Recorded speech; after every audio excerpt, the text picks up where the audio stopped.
Welcome to Gnanaprasanna astro channel. ఇవాళ వీడియోలో మనం తెలుసుకోబోయే విషయం, జీవనాధిపతి అనబడే 10వ స్థానాధిపతికి గురు భగవానునితో సంబంధం ఏర్పడితే ఎలాంటి ఫలితాలు ఉంటాయనే అంశం. ఒక జాతకంలో జీవన స్థానానికి అధిపతి 10వ స్థానాధిపతి గురు భగవానునితో సంబంధం కలిగి ఉంటే నిశ్చయంగా వీళ్లకు మంచి విధమైన ఆదాయము, పురోగతి జీవితాంతం అందుబాటులో ఉంటుంది. అయితే జ్యోతిష్య శాస్త్రంలో ఒక నియమం ఏమిటంటే, 10వ స్థానంలో గురు భగవానుడు ఉంటే బాధకం అని పరిగణించబడుతుంది. గోచారంలోనే 10వ స్థానంలో గురు సంచారం ఉంటే పదవిని కోల్పోతారనే నియమం ఉంది. 10వ స్థానంలో ఒంటరి గురువు ఉంటే కొంచెం సమస్యలనిస్తారనేది వాస్తవం. ఉద్యోగంలో సంతృప్తి లేకపోవడం మరియు ఎంత పని చేసినా ఒక నిరాశ అనేది ఉంటుంది. పై అధికారులతో అనానుకూలత, వృత్తిలో సూక్ష్మ విషయాలను నేర్చుకోవడానికి అయిష్టత వంటి శాశ్వత ఫలితాలు ఉంటాయి. సహజ శుభగ్రహాలకు, సహజ పాపగ్రహాలకు ఉన్న అతి ముఖ్య వ్యత్యాసం ఏమిటంటే, సహజ శుభగ్రహాలు కొంచెం సాఫ్ట్నెస్తో ఉంటాయి. నేను మంచి వ్యక్తిని, నాకు అన్నింటిలో మంచే జరుగుతుంది అనే ఓవర్ కాన్ఫిడెన్స్తో పని చేయకుండా పోతారు. అదే సహజ పాపగ్రహాలు మనం చెడ్డవాళ్ళం, మనం క్రమశిక్షణతో ఉంటేనే మనం అభివృద్ధికి వస్తామనే భయం వీళ్లను కాపాడుతుంది. దానివల్ల శుభగ్రహాలు వాళ్ళున్న స్థానంలో బలహీనపడడం, వీక్షించే స్థానాలను బలోపేతం చేస్తాయి. ఆ రీతిగా చూచినప్పుడు మీ జాతకంలో జీవనాధిపతి ఎవరైనా సరే గురువుతో సంబంధం కలిగి ఉంటే, అంటే కూడా ఉన్నా లేదా ఏ స్థానంలోనైనా ఉండి గురువు వీక్షించినా మీ జీవితంలో ఆదాయానికి లోటు ఉండదు. ఇక మేష లగ్నం నుండి మీన లగ్నం వరకు జీవనాధిపతిగా ఎవరు వస్తారు అని తెలుసుకుందాము.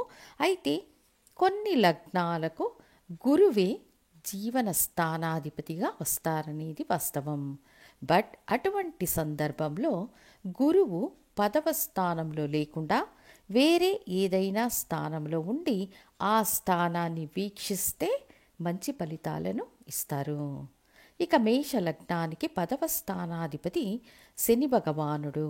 ఈ శనితో గురువు 10వ స్థానంలో ఉన్నా సరే లేదా వృషభం, కర్కాటకంలో ఉండి శనిని వీక్షించినా సరే లేదా కన్యలో ఉండి వీక్షించినా సరే ఖచ్చితంగా వృత్తి ఉద్యోగాల ద్వారా మంచి ఆదాయం ఉంటుంది. ఎందుకంటే సహజ ధనకారకుడు గురువే, ధనాన్ని నిర్ణయించేది ఇతనే, అనేక సుభిక్షాలను ఇచ్చేది ఇతనే. వృషభ లగ్న జాతకులకు కూడా 10వ స్థానాధిపతి శని భగవానుడే. ఈ శనికి గురు భగవానునితో సంబంధం కలిగి ఉంటే వృత్తి ఉద్యోగాలలో ఆదాయం ఖచ్చితంగా ఉంటుంది. మిథున లగ్న జాతకులకు జీవన స్థానాధిపతి 10వ స్థానాధిపతి గురు భగవానుడు. ఈ గురువు 10వ స్థానంలోనే ఉండడం మంచిది కాదు. ఒకవేళ ఒంటరిగా గురువు ఈ స్థానంలో ఉంటే ఆ స్థానంలో లాభాధిపతితోనూ భాగ్యాధిపతితోనూ అంటే కుజుడు లేదా శనితోనూ ఉంటే మంచిది. లేదా కర్కాటకం, కన్యలో ఉండి తన స్థానాన్ని వీక్షించడం, వృశ్చికంలో ఉండి వీక్షించడం మంచిది. ఇక కర్కాటక లగ్నానికి 10వ స్థానాధిపతి కుజుడు, గురువుకు అతిమిత్ర గ్రహం. వీరిరువురు కలిసి ఉంటే గురు మంగళ యోగం ఏర్పడుతుంది. కాబట్టి కర్కాటక లగ్నానికి వీళ్ళు కలిసి ఉన్న గురువు కుజుడిని వీక్షించిన ఒక మంచి యోగంగా పనిచేస్తుంది. సింహ లగ్నానికి సంబంధించినంత వరకు శుక్రుడు 10వ స్థానాధిపతిగా వస్తారు. వీరిరువురు కలిసి 10వ స్థానంలోనే ఉండడం వృత్తిరీత్యా ఖచ్చితంగా విజయం, అదృష్టాన్ని పొందుతారు. అయితే గురు శుక్రుల కలయిక కుటుంబ జీవితంలో కొన్ని సమస్యలను సృష్టిస్తుంది. కానీ 10వ స్థానంలో ఉన్న శుక్రుడిని గురువు కన్యలో ఉండి వీక్షిస్తే తప్పు లేదు. వృశ్చికంలో ఉండి గురువు వీక్షిస్తే శుక్రుడు కూడా సమసప్తమంగా గురువును వీక్షిస్తారు. అప్పుడు వైవాహిక జీవితంలో సమస్యలు, వివాహం, సంతానానికి సంబంధించిన విషయాలలో ఇబ్బందికర పరిస్థితులను సృష్టిస్తారు. తరువాత కన్యా లగ్నానికి బుధుడు 10వ స్థానాధిపతిగా వస్తాడు. బుధుడు గురువు కలిసి 10వ స్థానంలో ఉంటే అతీత జ్ఞానవంతులై వృత్తి ఉద్యోగాలు చేయలేకపోతారన్నది వాస్తవం. 10వ స్థానాధిపతి బుధుడితో తులలో ఉండి కానీ, ధనుస్సులో ఉండి కానీ, కుంభంలో ఉండి కానీ గురువు వీక్షిస్తే మంచిది.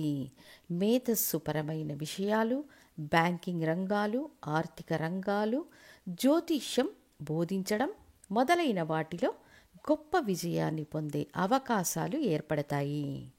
తులాలగ్న జాతకులకు 10వ స్థానాధిపతి చంద్రుడు. చంద్రునికి గురువుకు సంబంధం ఏర్పడితే మంచి ఫలితాలు ఉంటాయి.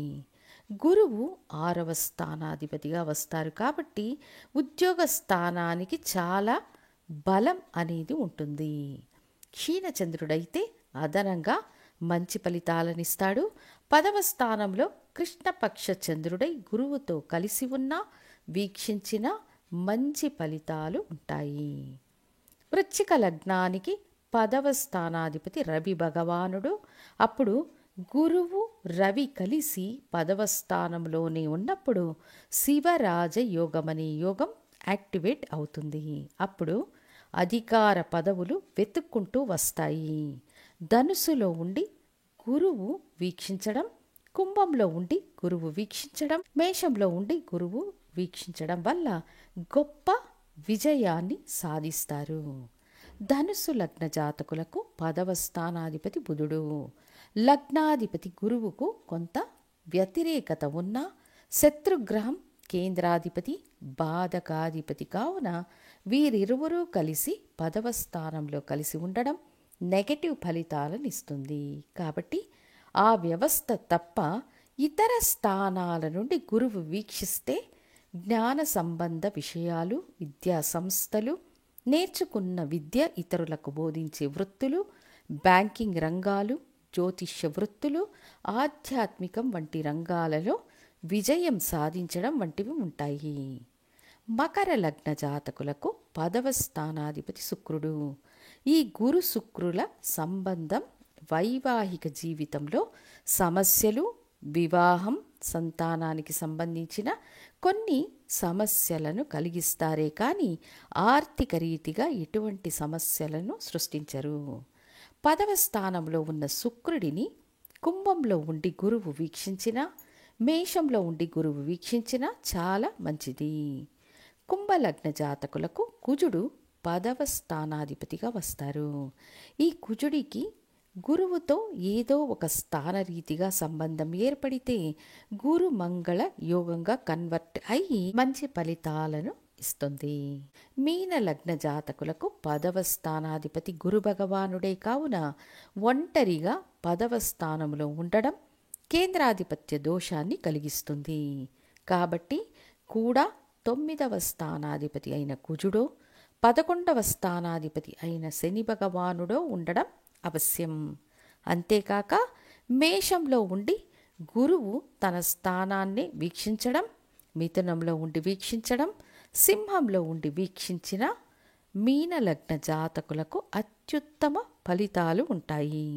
సో మీ జీవనాధిపతికి గురు భగవానునితో సంబంధం ఏర్పడితే ఆర్థిక విజయం సాధించడానికి మార్గం సుగమం అవుతుందని తెలియజేస్తూ మళ్ళీ ఇంకొక ముఖ్య వీడియోతో మీ ముందుంటాను. ధన్యవాదాలు.